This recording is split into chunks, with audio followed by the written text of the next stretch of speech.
کر سارے دنیا کے اندر علم کی ضرورت کو پھیلا رہے ہیں، دین کا کام کر رہے ہیں. ان کے لیے بھی میں مدرسہ رحمانیہ کے تمام اساتذہ کو اور ان کی بانی کو اور خاص طور پر مفتی غیاث صاحب کو مبارکباد دیتا ہوں کہ آپ نے یہ کام کر رہے ہیں. میں کہنا چاہتا ہوں کہ اللہ جل جلالہ نے جب قرآن کی مقدس آیت کو اس دنیا میں بھیجنے کا فیصلہ کیا تو وہ آیت کون سی تھی؟ تو آپ کو خود علماء کرام ہے تو جانتے ہیں کہ اکثر اس کی طرف یعنی تعلیم سے نسبت رکھنے والی آیت ہے. لیکن افسوس کہ ہماری جس کو ہم مانتے ہیں وہ کتاب کی پہلی آیت تعلیم سے ہے، اور اللہ کے رسول صلی اللہ علیہ وسلم کے جو پہلی جبرائیل علیہ السلام نے آیت لے کے وہ اقرا کی آیت ہے. لیکن ہندوستان کے اندر تعلیمی طور پر پسماندہ کوئی قوم ہے تو وہ ہے مسلمان. یہ سچا کمیٹی ہے. تو بتاؤ یہ کمیٹی کی رپورٹ پڑھنے کے بعد ہمارا سر سے جھکتا ہے یا اٹھتا ہے یا سماپت ہوتا ہے؟ کیونکہ علم ہی ہے، چاہے وہ دینی علم ہو، اصلی علم ہو، علم ہوتا. تو علم کے حاصل کرنے کے لیے ہمیں ہر وہ جگہ جہاں علم حاصل ہو سکتا ہے اس کو حاصل کرنا ہے. مگر ہم علم کے معاملے میں تھوڑا کنفیوز ہے. لیکن آزادی سے پہلے کے بعد میں مجھ سے پہلے جو بات کر رہے تھے مفتی صاحب جو مدراس سے آئے ہوئے ہیں کہ آزادی کی لڑائی میں جمعیت العلماء کا اور ہمارے علماء کرام نے آزادی کی لڑائی کیسے لڑی، کس طریقے سے جنوں نے اپنے آپ کو رکھا، لیکن ملک کو جمہوریت کو کس طرح انہوں نے پروان چڑھائی اور اس ملک کو آزادی کے اندر اپنا حصہ کیا. ٹھیک ہے، آج جب کچھ لوگ جیسے کرنٹ میں اسپارک ہوتا ہے ایسا ہمیں چھیڑنے کی کوشش کرتے ہیں. جب اس قوم کو اپنے راستے سے ہٹانے کے لیے کہیں چھوٹے کوئی ساکشی دیکشی کے نام پہ کوئی ایسے بیان دے دیتا ہے جس پہ ہم لوگ ریئیکٹ ہوتے ہیں. میں چاہتا ہوں کہ ریئیکٹ ہونے کی ضرورت نہیں. اس ملک کے اندر، اس ملک کو آزادی کے اندر ہمارا بھی اتنا حصہ ہے جتنا ادھر مہاتما گاندھی جی لڑ رہے تھے تو دوسری طرف جمعیت العلماء یا ہمارے علماء کرام کا بھی اتنا حصہ تھا جتنا مہاتما گاندھی جی نے اس ملک کی آزادی کے لیے اپنا خون پسینہ لگایا. تو مسلمان پیچھے نہیں، مسلمانوں نے الحمدللہ ہم بھی اس ملک کی آزادی کے لیے ہماری جانوں کی قربانی، ماں کی قربانی ہر وقت دی. تو پھر یہ کل کے کشمیر آ کر اگر ہم سے سوال کرتے کہ آپ اس ملک کے ساتھ آپ کا کیا رشتہ ہے، ہمیں جواب دینے کی ضرورت نہیں ہے. ایسے لوگ آتے ہیں کیونکہ آپ دیکھو کہ جب برسات ہوتی ہے، کثیر بارش ہوتی ہے، طوفان آتا ہے، لیکن اس بارش کو پتا تھا کہ میری منزل کہاں ہے.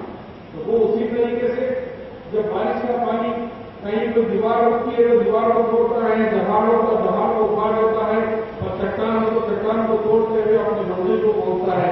اسی طریقے سے ہم کلمہ کو لا الہ الا اللہ محمد رسول اللہ پڑھنے والے دنیا میں جہاں بھی ہو انشاءاللہ ہم سب کی کامرانی ہوگی. کامرانی جبھی ہوگی جب اس مقدس کتاب قرآن شریف کے ساتھ اور سیرت مبارکہ صلی اللہ علیہ وسلم کو دونوں کو لے کے چلیں، جبھی آپ دین اور دنیا میں سرور ہوتے ہیں. بغیر اس کے جہالت سے ہر چھوٹے چیزوں پر ہم اپنی انرجی ویسٹ کرنے سے نہیں ہوگا.